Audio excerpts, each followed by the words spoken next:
are very pleased to have two excellent dairy managers at our 4-state dairy conference. Ron Olson gave his first presentation. We had a modest-sized herd, about milking 116 cows, and so I think that's one advantage. Herd size, very typical here for the Midwest. The good news, averaging over 34,000 pounds of milk as far as that goes with it. And Ron is emphasize the consistency of a diet. He has a very tight control on his feeding program, to the point that some of the numbers are very modestly, marginally low. In other words, he really pushed the cow, but of course he needs to do that. He also feeds the cows 4 times a day.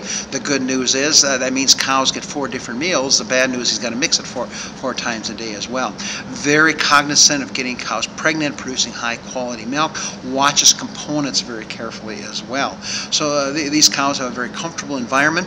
Stanchion barn, not a very fancy facility, a much older facility, so one that has come up through the generations as far as that goes at this point as well.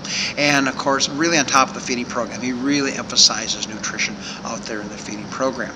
So certainly a high level of management consistency and able to get very high levels of milk production. Our second person was Dr. Dana Allen near Iota, Minnesota, which is near Rochester. They're milking in excess of 1,200 cows, I believe, and running close to a 32,000 pound herd average. So a much larger farm compared to Ron Olson's farm, but certainly a farm that has the economies of scale. And so everything is much bigger. So they do a tremendous job in terms of forage quality. She showed the variation they had between their bunkers. There wasn't any. They're very consistent diet, but they must put up massive amounts of feeds because they've got to feed that many more animals as far as that goes. Again, one of her comments is to cull the bottom. They're very, very energetic in terms of getting rid of marginal cows, and so they got to keep what they call the A team out there at that stage of the game. Really monitor dry matters very carefully. Every day they're monitoring dry matters in here.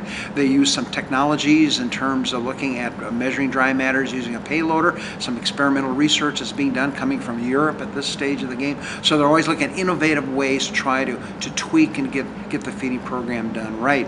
Again, pregnancy is very important. They had that brought in because of their herd size. They hire an AI company to come in and chalk the cows, breed the cows. So again, that's another piece of the management pie that they don't have to deal with. That's farmed off. That's done by someone else as far as that goes. She does the day-to-day operations as far as that goes.